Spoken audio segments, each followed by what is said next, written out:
Hello, and welcome to my YouTube channel. My name is Shelly Gilmore, and I help you to learn to love through the divine intervention with inner guidance.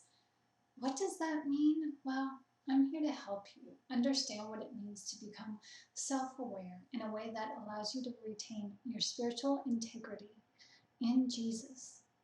I am a woman's life coach and peer support mentor and author, and today I want to step out a little bit to reach out to both my brother and my sisters in arms as we are all in this life together.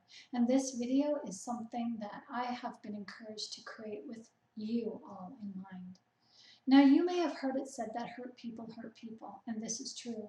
However, we fail to realize that we all must be hurting in our own way as we make mistakes and choices in life that unknowingly hurt others. And ultimately, this ends up hurting ourselves.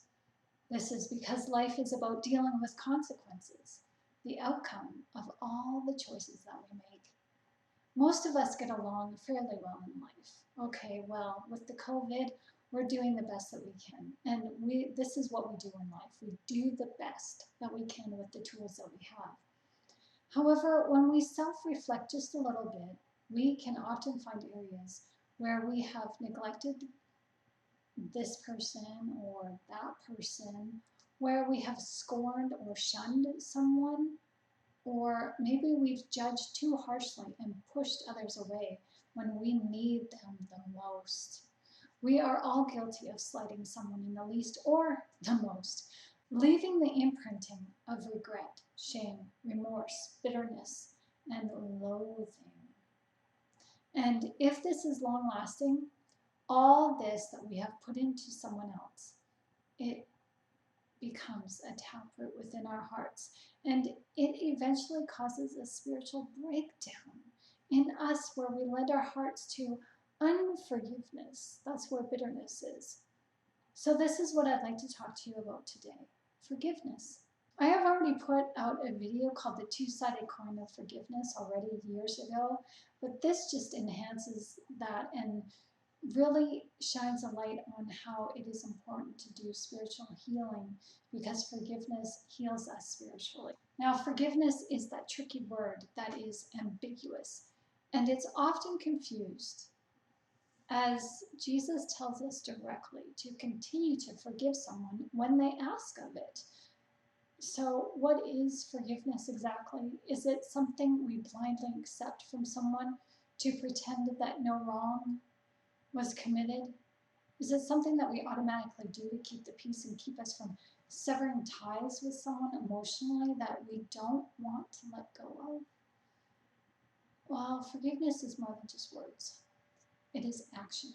It is something we do, and it begins within the human mind and in the heart. Forgiveness is healing as it is freeing. Unless we understand the depths of this entitlement, we will never understand how it bridges the gap between spirituality and our human nature.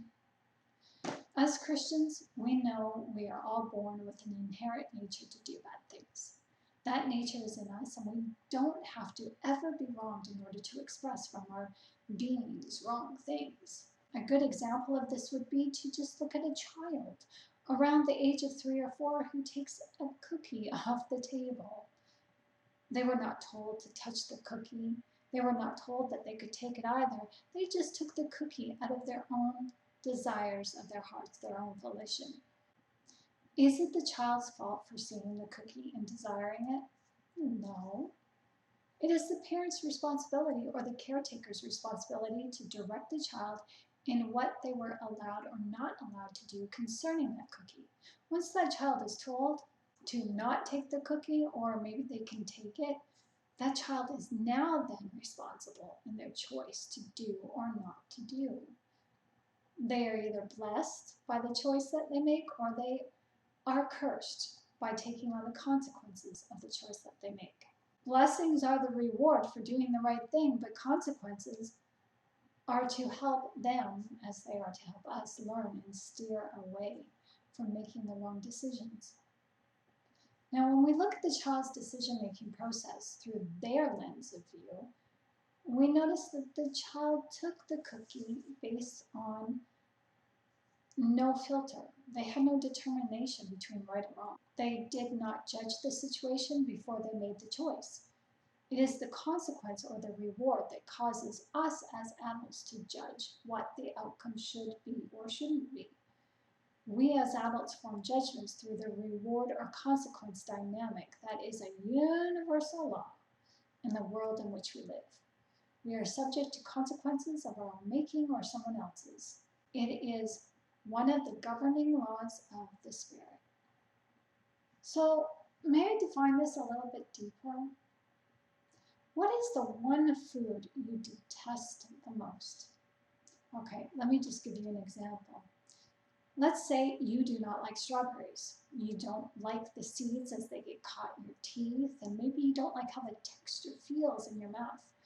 Maybe at one time you did like strawberries, but you developed an allergic reaction because you indulged yourself in one too many. However, because this aversion to strawberries was so long ago in your youth, you now as an adult don't remember the negative effects of that allergic reaction. So you just as an adult make up an opinion and you unknowingly place judgment on the berry itself. You don't like this type of fruit because it's mushy and it's seedy. Now, this may not necessarily be true that you do not like this, but you have formed a belief through a judgment. You have grown to believe simply because you cannot recall any other reason why you do not like berries. You have shaped your dessert choices around this judgment. The judgment is the filter you have placed on berries that denies you from enjoying a little bit of decadence from desserts made from this fruit, when in reality, your judgment is based on a false belief. It isn't until one day you go to the doctors to have an allergy test done because you have developed hives somewhere and your nose is itchy and nothing in your diet has changed or even your lifestyle habits have changed, at least not what you're aware of anyways.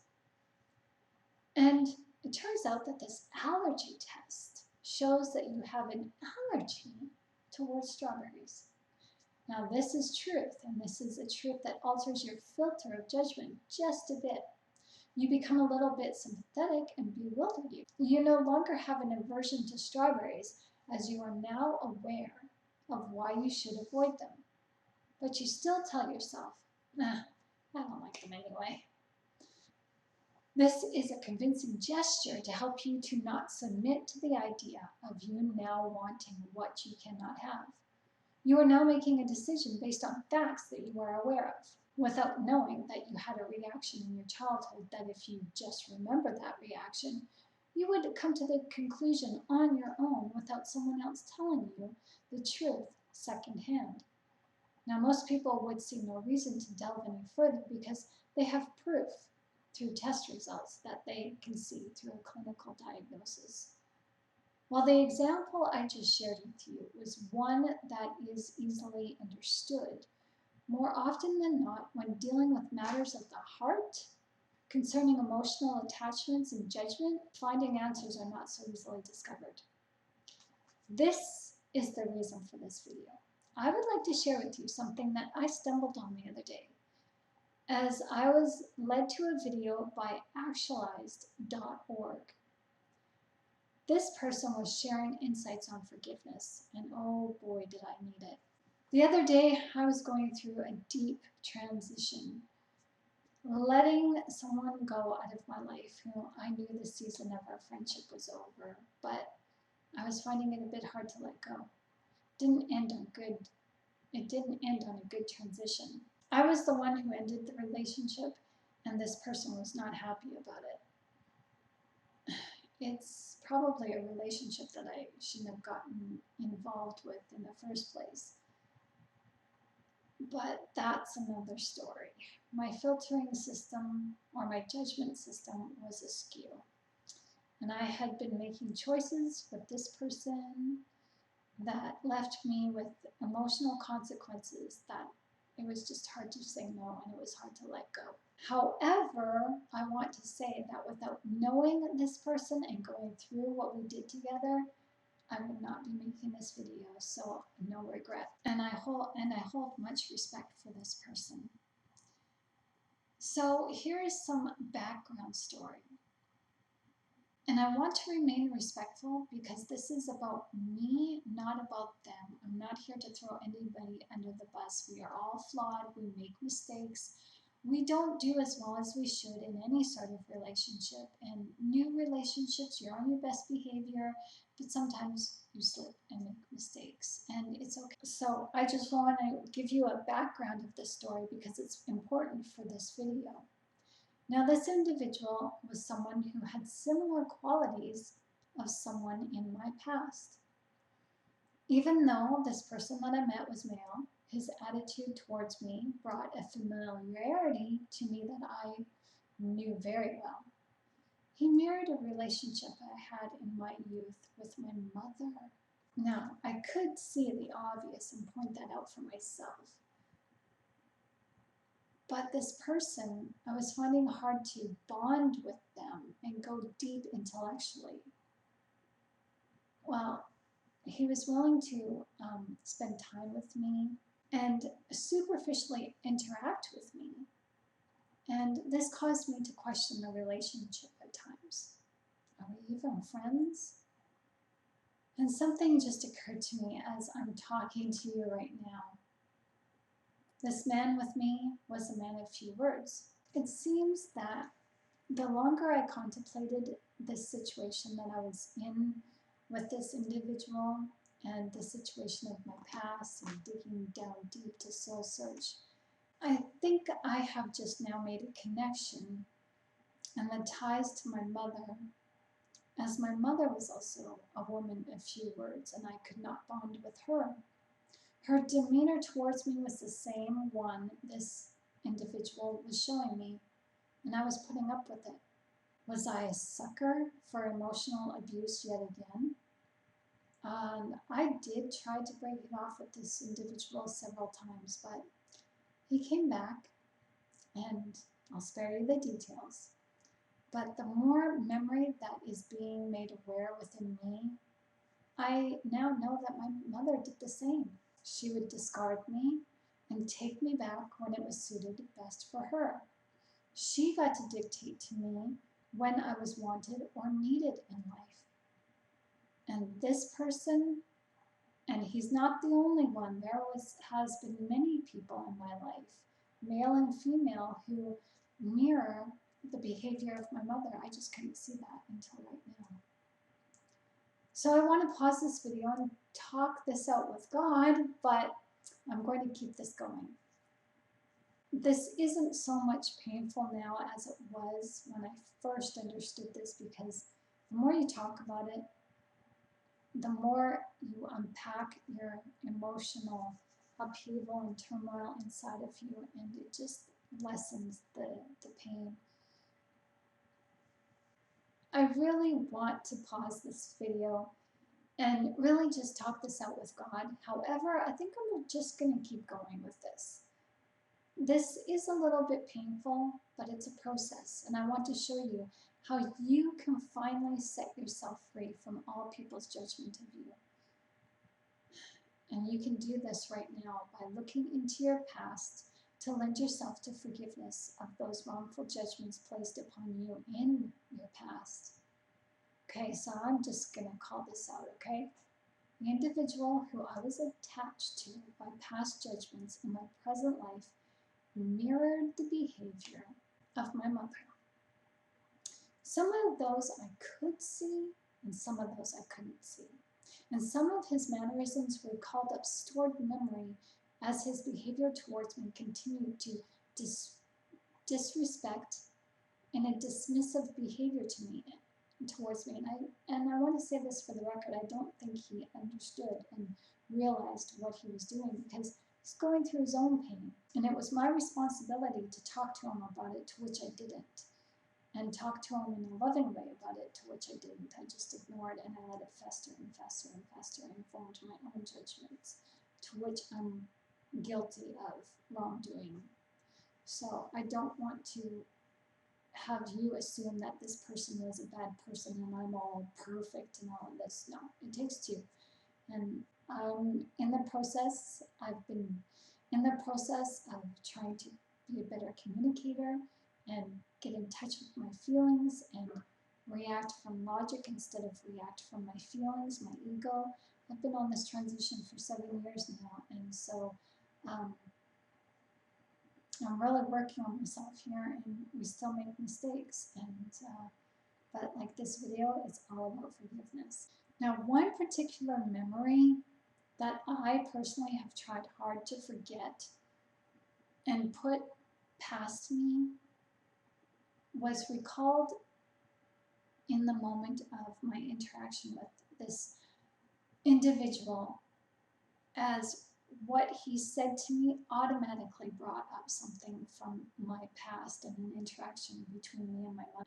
And it hit me like a glass of cold water. I just kind of and froze, because I was just like, oh my gosh, what just happened here? And I retreated back into those feelings of old memory. And again, I'm guilty because I didn't say anything to him. I just ignored the problem and pushed it under the rug and went home and dealt with it myself. And that was wrong for me to do. So this individual brought up something inside of me, and that's what God allows people to do.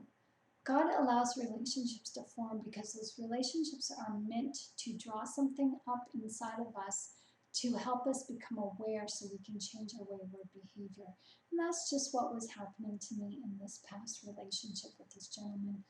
And but the recalled memory was when I was 5 years old. And this memory is what I'm about to share with you, because this memory is what I use to help me work on forgiveness. Now, again, I want to remain respectful to this gentleman and to my mom and to everyone else, as I do believe and advocate that everyone, good or bad, who comes into our lives are sent by God to either help us or hinder us. It's our choice how we want to filter their help. It is important to be aware that when we judge someone else, we have to judge ourselves. Because when we are going to point the finger at someone, we have to be willing to point it back at ourselves too, and keep ourselves in check and make sure that we're not being hypocritical about anything. Understand that people live their lives from their perspective, and you are living life from your perspective. Not everybody's perfect. No one is perfect, in fact. And so we should be careful how we judge the other person, because the Bible does say that if we judge, we're going to get that judgment back on us. Okay, so going back to my mother, I did not realize I was using his friendship as a way to help me make amends with my mother. I had no idea. It was as if somehow I could get this guy to value me and treat me as someone of worth, then perhaps that would allow me to forgive my mother, and he could right the wrongs of what my mother did to me. So I'd like to share with you some deep understanding, because we all get ourselves into relationships we all get ourselves into relationships we have no business being in, and we stay in those relationships for a little bit longer than we should. Or we don't fix those relationships because we don't know how to communicate. And there was a reason why I was accommodating, and there was a reason why I was not communicating. And it was perhaps I was using a friendship with this gentleman as a means to try to make amends with my mother. Now, this is subliminal, of course, subconscious thinking. I had no idea. Perhaps God showed me that if I could just get this person to value me like the other gentlemen in my life, I stuck around longer than I should have, trying to get their acknowledgement.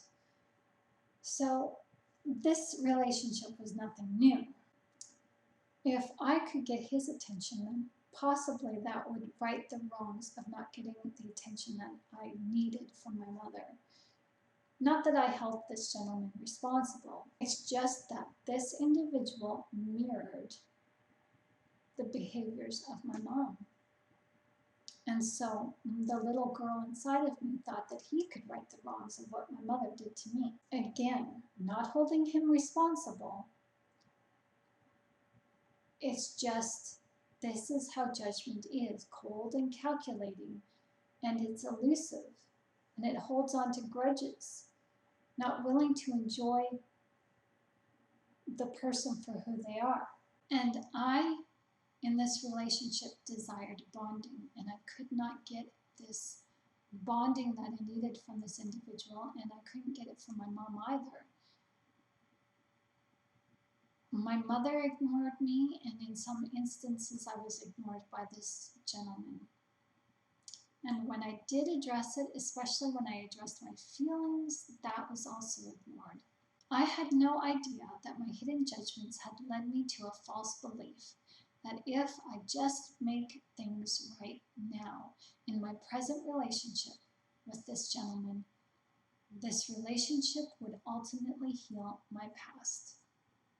I wanted this guy to like me, plain and simple. So I made myself agreeable. I laid down my boundaries. I let go of my independence somewhat. And I just couldn't get this person to see me for who I was. If I got this guy to like me, that would then allow me to understand that perhaps my mother would be able to like me too, so that I could finally forgive her. And if I could forgive this guy, because he could change his ways and to reason and see to reason, to see that I'm a good person, well, we could have a chance at life together, at a friendship and maybe a relationship, things would be so good. And my past would be resolved. I didn't think I carried any baggage to relationships. We all do. The difference is that those who do not work on themselves do not see that they are works in progress. We're always striving to do better by being better. Those people who are not yet ready, and maybe they will never be ready, cannot see that they need to change in order for their outward lives to get better. It's not my responsibility to change my friend, and it's not his responsibility to change me. To have a healthy relationship together with anybody, you both need to be whole and contribute to the relationship in a healthy way. You and I are capable of change, and we are capable of contributing to the health and well-being of a relationship. We want better for ourselves and for those whom we encounter.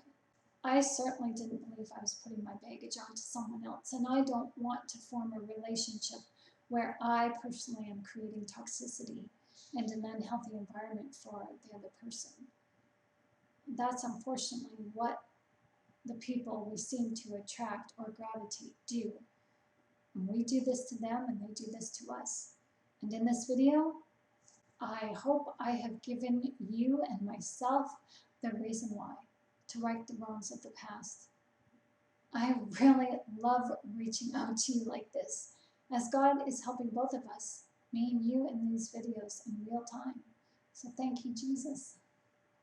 By sharing with you my story, I have learned a new perspective, so thank you. I have learned that it is possible that the reason why we gravitate to people is, yes, through codependence, and that codependence is deeply rooted in the need to fix the past by forming relationships with people in our present who mirror people of our past. When we search and search and search for that beautiful relationship, but we never find it, but instead we find that one person who is toxic towards us and who is very harmful, and then suddenly one day out of the blue they have a change of heart and see us for who we truly are, likable and lovable. That's our fairy tale story, and this never happens. We hold on to this hope that it will happen because we can see no other way. We are not conscious of this, of course. However, when we become aware of it, as we have in this video, we now have to stop this behavior. Once you become knowledgeable about something, you then become responsible about it. We have an obligation to stop ourselves from forming these toxic relationships, to find healing by hoping for their acceptance of us. We have to stop that. This isn't where we're going to find comfort. It just brings us discomfort and reinforces the belief of the wrong judgments we have formed and what they have formed on us. And the judgments that we have formed are based on the judgments of others, and the judgments that they have formed on us are based on the judgments of others in their past life too. Two wrongs do not make a right, and that's what we are believing in this fairy tale story.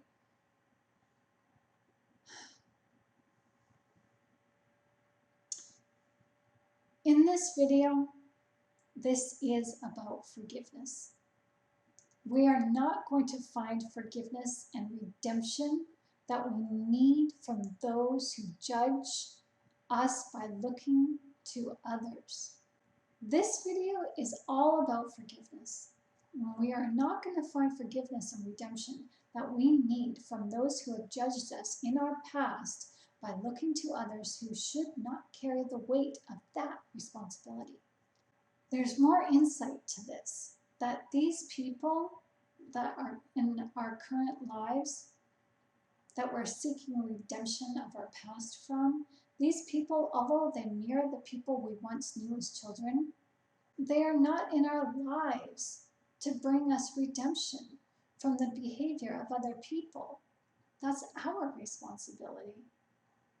However, they're in our lives for a reason, and that is to help us redeem ourselves of the erroneous judgments we have believed about ourselves based on the erroneous judgments of those people in our past.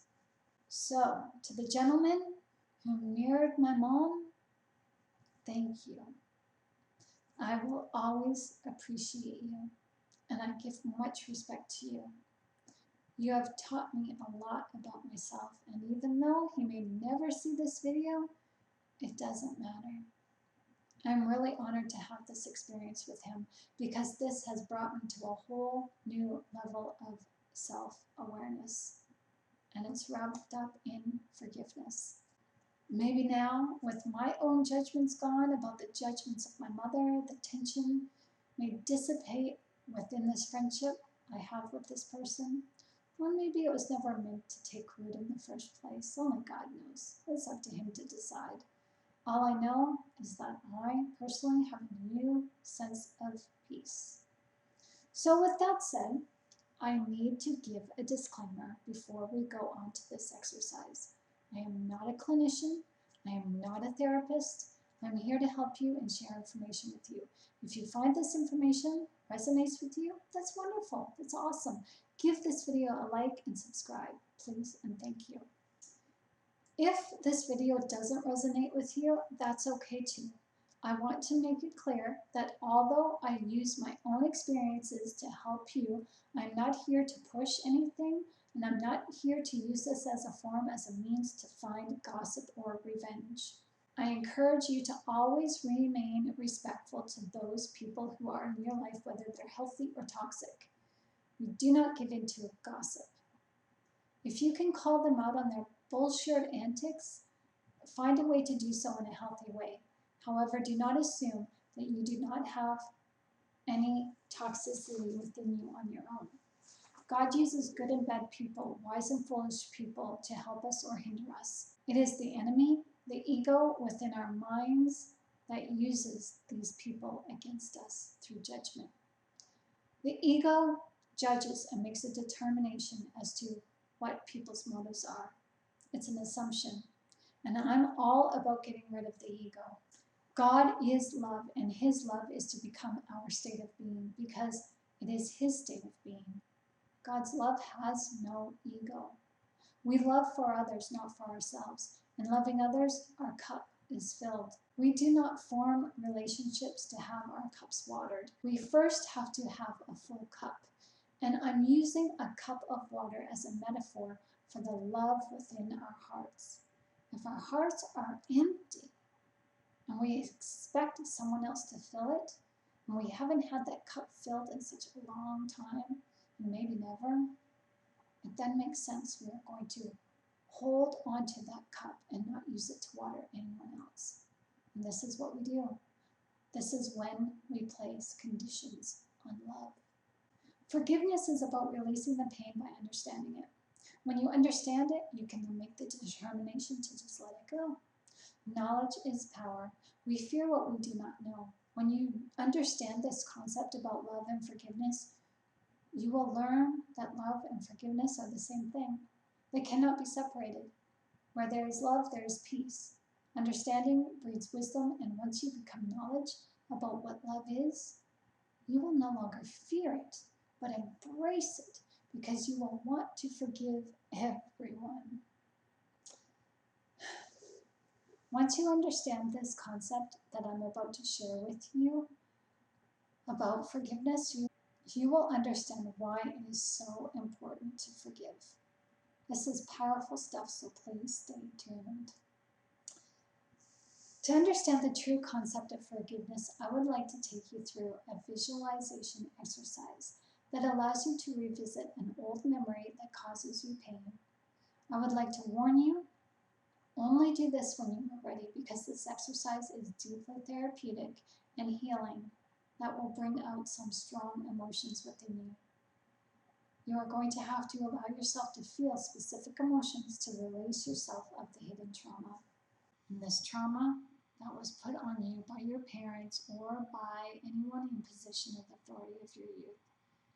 Now, again, this video is not to lay blame. This is a video to help you understand the trauma by unpacking the pain. And we will do this in just a moment.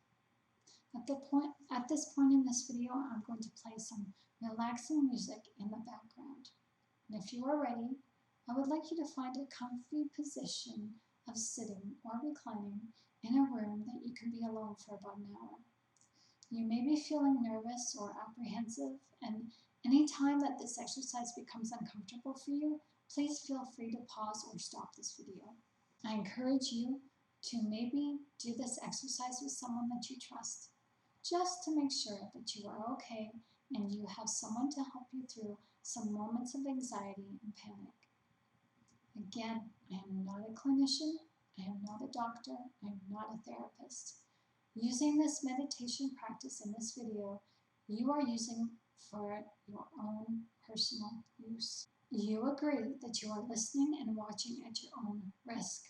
Your spiritual, mental, and physical health is your responsibility. You will not hold me liable for any effort on your part using this technique that does not have any desired outcome. If you feel comfortable to continue, then let's begin. With your body in a comfortable, unrestricted position, I would like you to breathe deeply. Inhale for the count of 3 and exhale for the count of 3. And I'm going to do this with you in just a moment. So inhale for the count of 3, exhale for the count of 3. I would like you to listen to the sound of your breathing as you do this. This will help you to regroup and focus. If during this meditation you need to regroup, always remember to just concentrate on listening to the sound of your breath.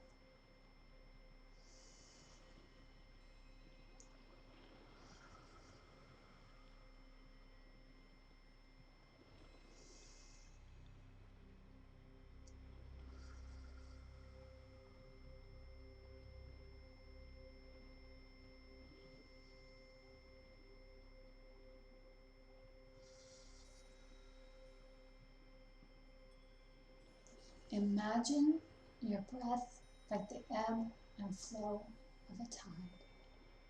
You take in love, you breathe out love.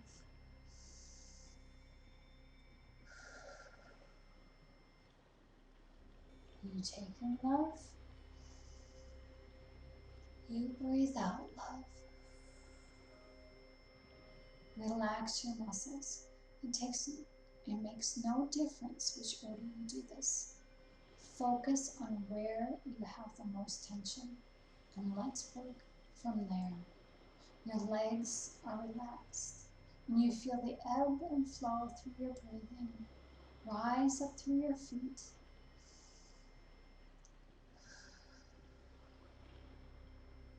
through your calf muscles, along your thighs, up into your waist. Breathe in and out.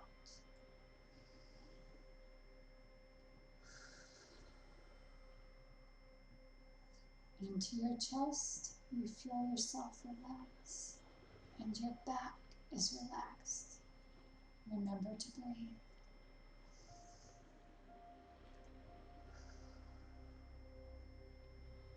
You feel tension leave your shoulders and your arms, and you breathe in and out.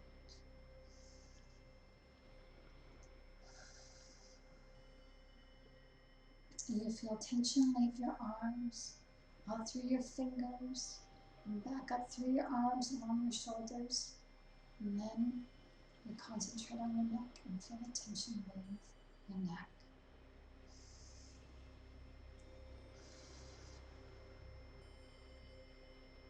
You feel your jaw relax as tension releases up through your jaw.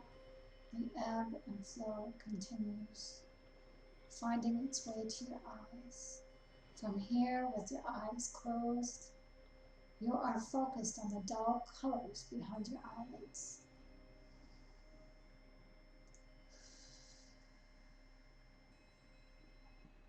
I would now like you to imagine a memory that comes to you easily. This memory is a childhood memory, a memory of someone who wronged you in your youth. Imagine you as you are now, standing beside your younger self and facing the person who wronged you. Stay silent and just observe.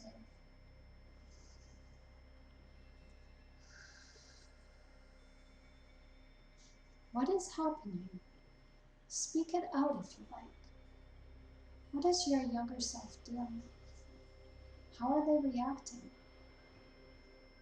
Speak that out. If you feel upset and feel the need to release your emotion, you are safe to do so. You are okay. Your feelings that surface are coming from a place of perception that as a younger you did not understand. You did not know the ways of an adult. You did not have the perspective of an adult, but instead the innocence of a child. Release that emotion. Now remember to breathe.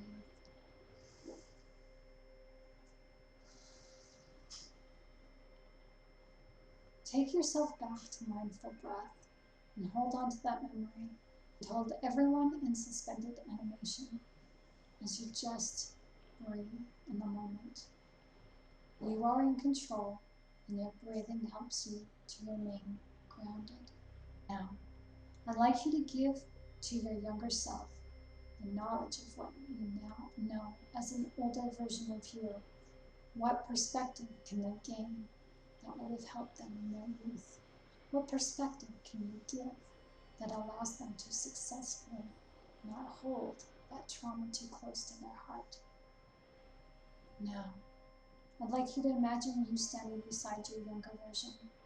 If you are comfortable, tell the person in your memory who hurt you what your younger person was feeling at the moment and cannot speak and defend themselves. Let them know from your adult perspective. If you feel emotional, let that emotion surface. Always remember that you are safe, you are loved, and you are in control. Let's bring you back to stillness through your breath.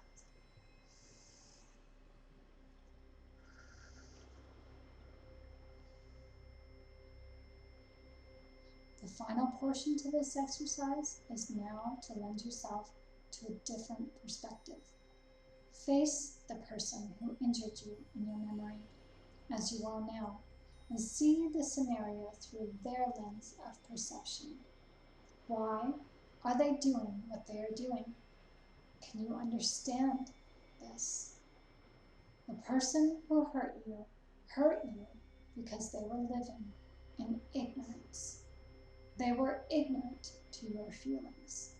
They were unaware of your perspective. That is what ignorant means. They were also acting out in fear. We fear what we do not know, and ignorance is what breeds fear. Your abuser was someone who was living out in anger and gave themselves over to fear because they were ignorant of any healthy skill to do the right thing by you and be the person you needed them to be for you. Because this person was an angry individual, they took out their aggression out on you. Why? Because they lacked love. Ultimately, a lack of love causes all sorts of serious spiritual infirmities. But a lack of love is bitterness. And where there's bitterness, there is unforgiveness. They held unforgiveness for somebody who had hurt them, and they held unforgiveness for themselves, and they projected that unforgiveness onto you because they simply did not know any other way. When you can see this person for who they truly are, you will begin to make a decision on how you want to move forward. Do you want to forgive, or do you want to hold on to bitterness? You have a choice. You don't have to forgive if you do not want to, if you're not ready. Sometimes one needs to do this exercise a few times before the heart is really ready to let go. If you are ready to forgive, I encourage you to speak that out loud, only with the understanding that you realize that the individual was ignorant, angry, and fearful because they lacked love. Remember to breathe. Breathe in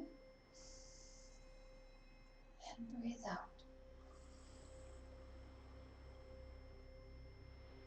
The individual could not love themselves, and therefore they could not love you. Are you okay with knowing this? If you understand how this person needed someone to show them love and had no healthy mentor, and what they showed you had no filters, as what they put on you was put on them, because they lacked forgiveness, because they lacked love. Give yourself a moment to digest this.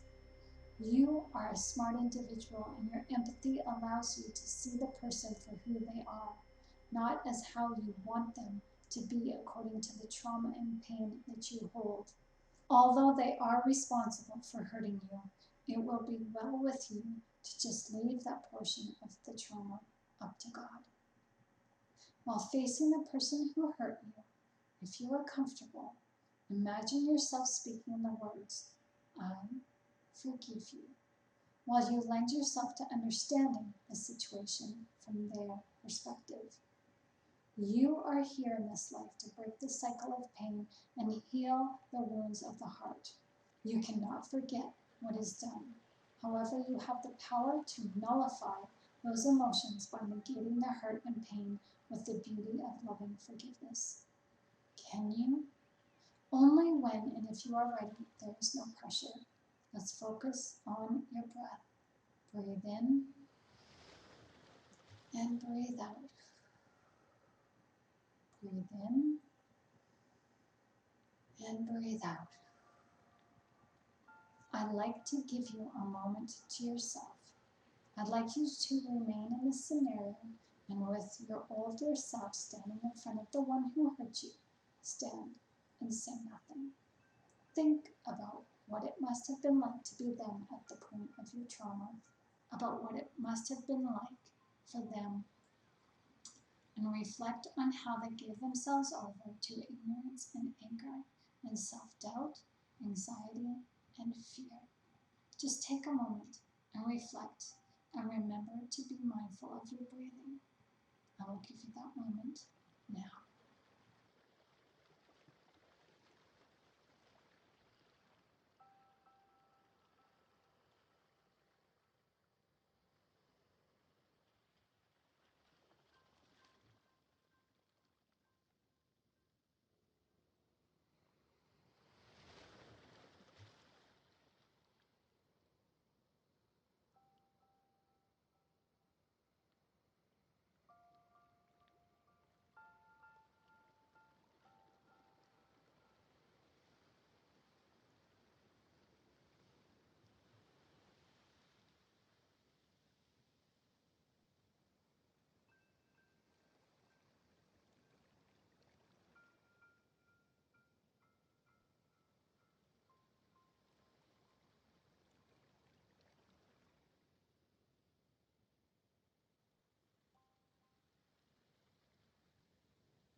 I want to remind you, you are safe and you are free.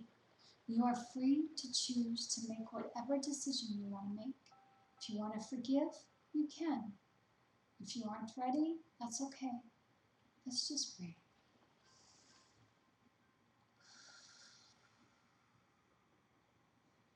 I'd like you to consider another perspective, one you may not have thought of before. Have you ever considered that maybe this person and you are a mirror of each other? They are you and you are they. It's a difficult concept, and I will do my best to explain. Do you remember Jesus asking his disciples who they thought John the Baptist was? Some answered Elijah, and Jesus did not chastise them because John was also Elijah. But how could that be? John followed the truth.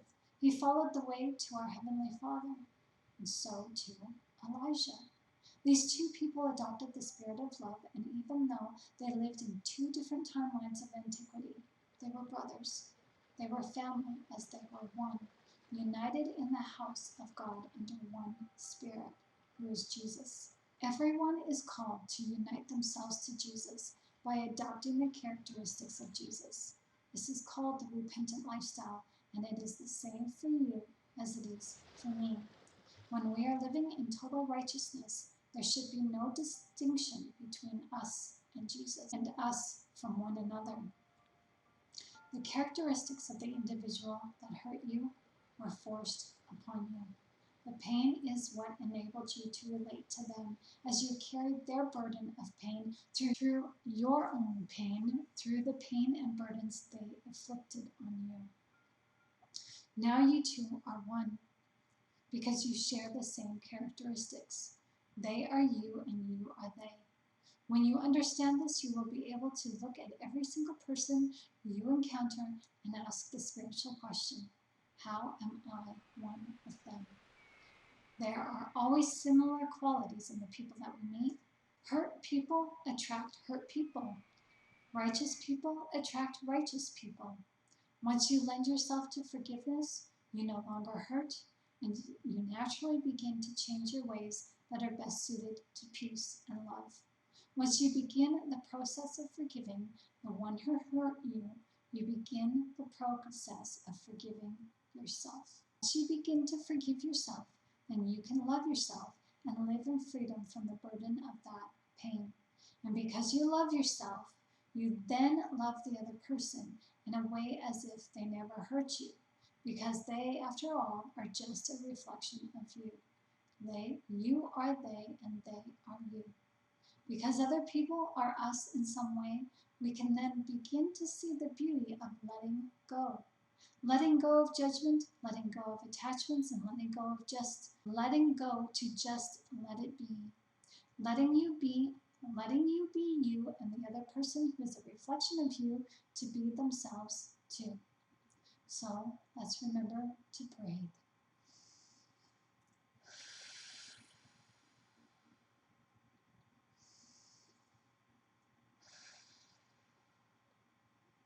Are you ready to make a bold statement?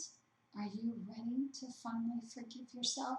Are you finally ready to love yourself? When you forgive others, you are walking in love for them. And when you forgive yourself, you are walking in love for yourself. What say you? Can you make that statement out loud with your voice? Let's get back to focusing on your breath.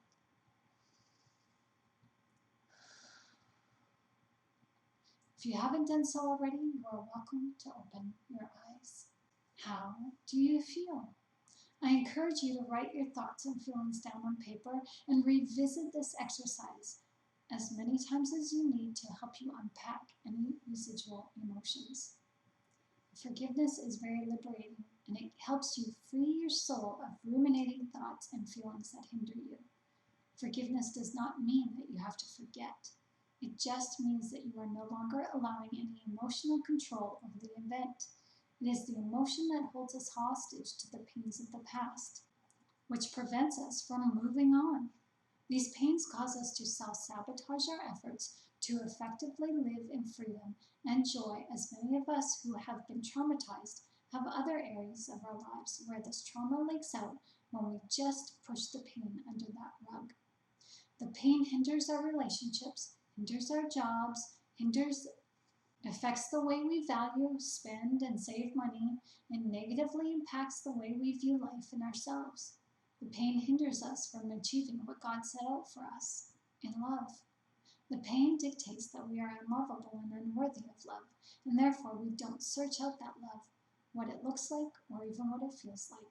We form a belief system of faith around this lack of love, and this is what is the reason for our downfalls in life. When we learn to forgive, we are learning to love. When we forgive others, we forgive ourselves. Those who forgive much love much. This has been a lesson on forgiveness, as it's also a lesson on love. Whomever you hold a grudge against, whomever has slighted you, learning to forgive allows you to become truly guilt-free of the grudges you hold and the slights towards others you have had, as you learn to hold yourself accountable and do better by becoming better. We are all works in progress, and I hope this video has been helpful for you. If you'd like to share your experience with me, please email me at srnityblu@gmail.com. If you'd like to share insight or want to share how I can do better in this video, please leave a comment down below, like and subscribe to this video. To support me in my endeavors bringing relevant content to you, please help the starving artist by making a purchase at amazon.com/Shannon Gilmore, and you can see the list for my book titles, or head on over to gumroad/lifecoachshannon for PDF versions, copies of some of my books that are available on Amazon, and you can also get a rundown on my e-courses and purchase them on Gumroad as well. Thank you so much for your love, and thank you so much for watching. Much love to you, and be blessed. Bye-bye.